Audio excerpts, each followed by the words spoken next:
When a journalist ambushed Tiffany Trump at a charity gala, no one expected her younger brother Barron to steal the spotlight and shut him down with pure class. The lights of the crystal ballroom at the Belmont Manor shimmered like tiny stars against a backdrop of opulent grandeur. The room buzzed with polite laughter and the clinking of champagne glasses as some of the nation's most prominent figures mingled among tables draped in white and gold. It was an evening dedicated to a noble cause, raising funds for underprivileged children's education. But for some it was just as much about the spectacle. Tiffany Trump, dressed in an elegant emerald green gown, stood near the corner of the room chatting softly with a small group of attendees. Her easy smile and measured demeanor had always set her apart from her siblings, projecting a calmness that made her approachable as the youngest daughter of a controversial figure. She often found herself under scrutiny, but tonight she seemed at ease until he arrived. Out of the crowd emerged Neil Parker, a journalist known for his provocative interviews and relentless pursuit of headlines. His presence at the event raised eyebrows. After all, Neil wasn't exactly known for his interest in charitable causes. He moved with the calculated confidence of someone who had rehearsed his steps, weaving through the crowd with his sights locked on Tiffany M. Trump. He called out, his voice cutting through the hum of conversation. Heads turned. As Neil approached her, his smile didn't reach his eyes, and there was a tension in the air that hadn't been there moments before. Tiffany's expression faltered for just a second before she greeted him politely. "Mr. Parker, what a surprise. I didn't realize you'd be covering tonight's event." "Oh, I'm not here for the event," he said, his tone light but laced with an edge.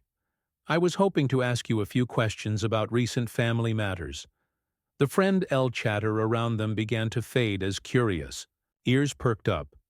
Neil wasted no time launching into pointed questions about her father's political legacy and the controversy surrounding the Trump family. His words weren't just questions, they were traps carefully laid out to elicit a misstep. Tiffany's smile thinned, but she maintained her composure. "I think tonight should be about the children we here to support," she said, her voice steady but cautious. Neil wasn't deterred. "Surely, Miss Trump. You can appreciate the public's right to know after all. Your family has had a significant impact on this nation. Don't you think it's fair to address the allegations about Tiffany?" Raised a hand, subtly cutting him off with grace. "Mr. Parker, I believe the focus tonight should remain on the cause, not the politics. If you'd like to schedule an interview at a more appropriate time, I'd be happy to consider it." The room grew still. Neil's expression flickered annoyance, perhaps, but he pressed on, leaning slightly closer. "So you're refusing to comment? Isn't that a little evasive?" It was clear Neil wasn't going to back down, and just as Tiffany opened her mouth to respond, a voice cut through the tension, like a sharp blade. "Is there a reason you're badgering my sister at a charity event?" But the voice didn't belong to any staffer or casual onlooker. It came from none other than 17-year-old Barron Trump, standing tall and calm at the edge of the crowd. The crowd shifted heads, turning to see where the voice had come from. Standing near the entrance to the ballroom, Barron Trump cut an imposing figure for his age. At just 17, he was already well over 6 feet tall, his confident posture and sharp suit giving him an air of maturity that commanded attention. He walked toward Neil with measured steps, the soft clack of polished shoes against the marble floor, the only sound in the now silent room. Neil blinked, caught off guard. "Barron Trump," he said, fagging a smile, "didn't realize you'd be attending tonight." Barron didn't acknowledge the greeting. Instead, his eyes settled on Neil with a calm intensity, one eyebrow slightly raised. "I asked you a question," he said evenly. "Why are you badgering my sister at an event meant to help kids? Seems a bit out of place. Don't you think?" A few chuckles rippled through the crowd, but Neil quickly recovered. He was used to uncomfortable situations, often thriving in them. "I'm just doing my job," Neil said, shrugging as if the entire thing were harmless. "The public has questions, and Miss Trump here is in a unique position to answer them." Barron tilted his head slightly, his expression unreadable. Your job, he repeated as if testing the weight of the words. Funny, I thought Journal were supposed to report the truth, not twist it to fit whatever narrative gets the most clicks. A murmur spread through the crowd, and Neil's jaw tightened ever so slightly with all due respect. Baron Neil said, his tone taking on a sharper edge. This isn't really your concern. Your sister is perfectly capable of speaking for herself. Baron's gaze didn't waver. She shouldn't have to, especially not here. This is a charity gala, not one of your ambush interviews. The tension in the room was palpable now. Tiffany, who had been standing, silently reached out to place a hand on Baron's arm. It's okay, she said softly. Her voice barely above a whisper, but Barron shook his head, his focus still locked on Neil. No, it's not okay, he said firmly. This is what people like him do. They pick a moment when they think you're vulnerable, when you're unprepared, and they pounce. It's not about the truth. It's about control. Neil opened his mouth to respond, but Barron wasn't finished. Let me ask you something, Neil, he said, his voice calm but unyielding. If you really care about the truth, why didn't you schedule an interview like a professional? Why come here and disrupt an event that's supposed to be about helping kids? Or is the truth not as important as the spectacle? The journalist's face flushed slightly, but the faint smile remained as he scrambled to gain his footing. Yet the crowd around them had already begun to shift. Murmurs of agreement rippling through the room felt electric. The kind of charged atmosphere that keeps everyone rooted in place, unwilling to miss what might happen next. Neil hesitated, clearly weighing his options. Barron's calm yet unwavering demeanor had put him on the defensive, a position he wasn't accustomed to. Neil attempted a smile, though it didn't quite meet his eyes. You've got quite the way with words, Barron. But let's be honest, your family thrives on publicity. Surely a few questions aren't out of line. Barron's expression remained steady, but there was an unmistakable edge in his tone when he responded. Publicity doesn't give you the right to cross boundaries. My family's name isn't an excuse to treat us like targets. A wave of quiet nods rippled through the room. Barron continued, his voice steady but laced with conviction.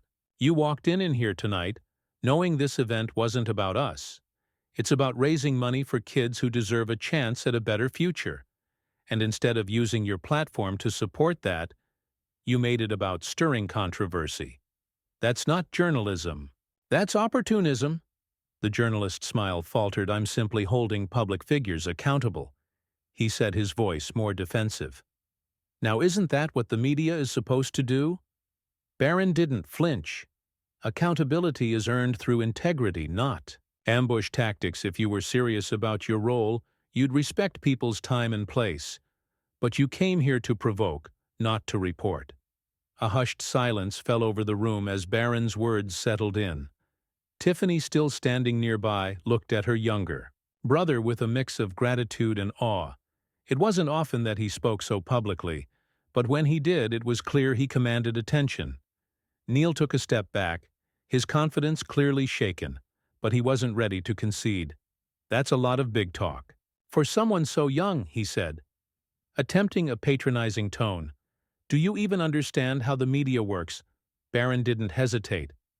I understand enough to know that when someone like you shows up at a charity event, uninvited, it's not about the media. It's about making yourself the story. If you have a question for my sister, ask it the right way. Otherwise, you're just proving my point. The crowd, once silent, began to murmur again, and this time the murmurs carried an unmistakable tone of support.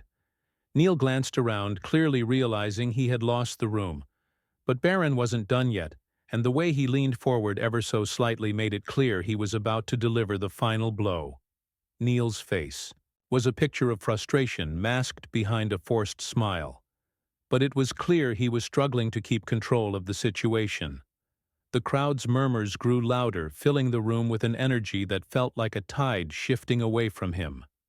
Yet Barron remained calm, his steady gaze unwavering. Since you're so eager for the spotlight, Barron began, his tone firm but controlled. Let's turn this into a teaching moment. You say you're here to hold people accountable. So let's start with you. What accountability? Do you have to?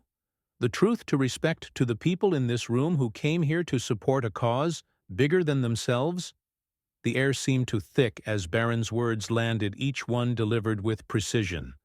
Neil opened his mouth, ready to fire back.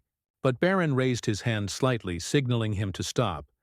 The journalist hesitated, another small victory that didn't go unnoticed by the onlookers.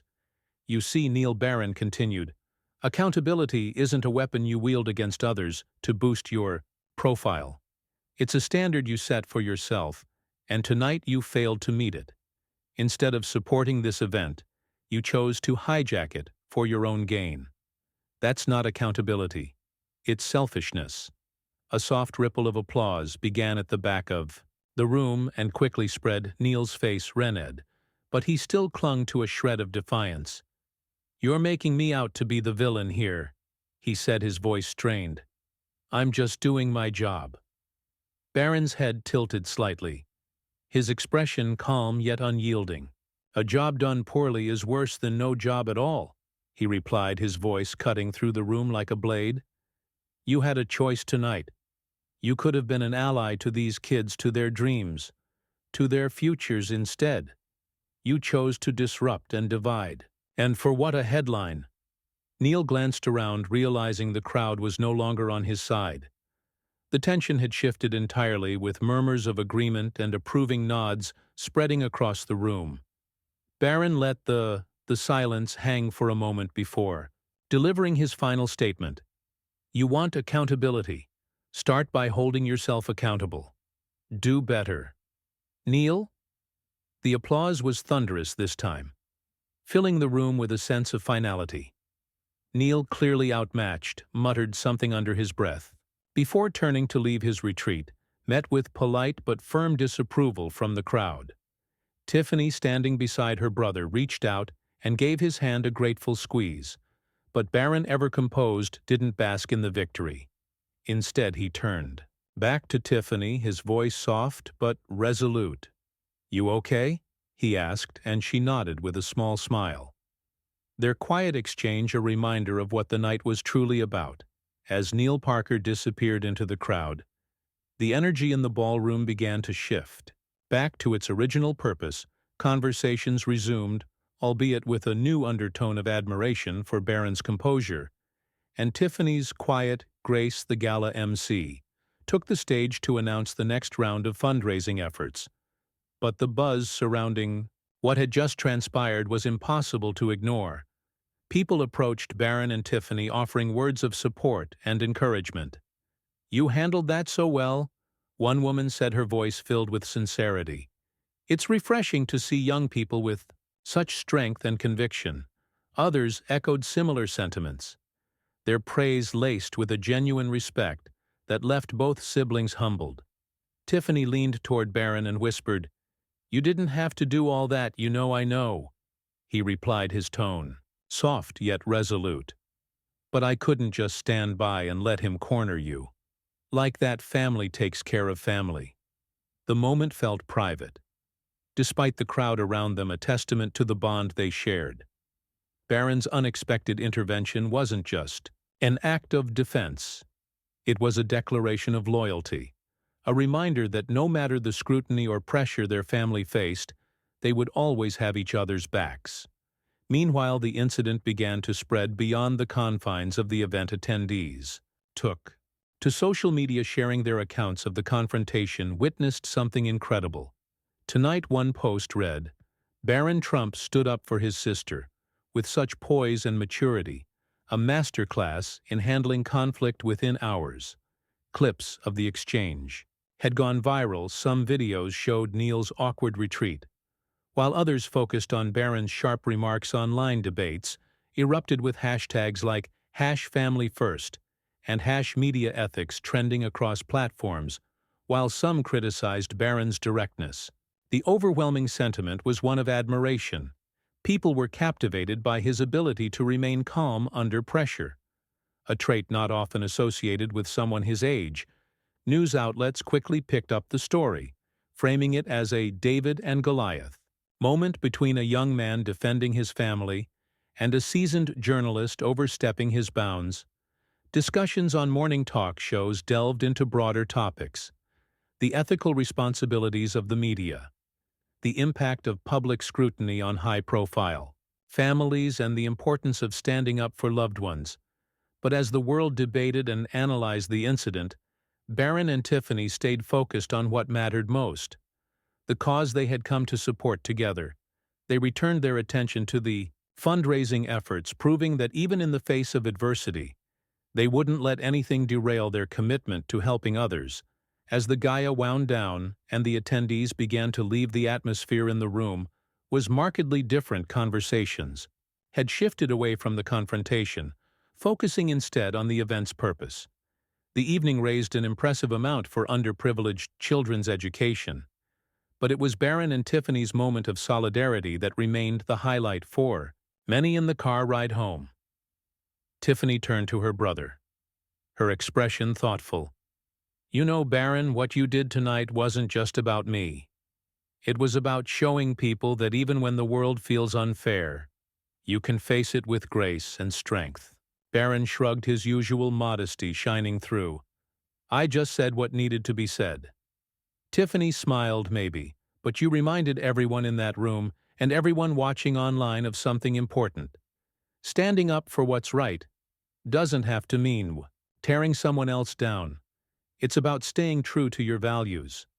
The story of the evening continued to ripple through social media and news outlets for weeks, sparking deeper discussions about boundaries and ethics. It became a reminder that in a world where sensationalism often overshadows substance, moments of integrity and courage still resonate deeply for Barron and Tiffany. The incident wasn't about gaining attention or proving a point. It was about family, about being there for each other when it mattered most. And for everyone watching, it was a lesson in the power of loyalty, composure, and the quiet strength that comes from standing by your loved ones. And so as the video comes to a close, I'll leave you with this. The next time you see someone being treated unfairly, ask yourself, will you stand up even when it's easier to stay silent? Because in the end, it's not about making noise, it's about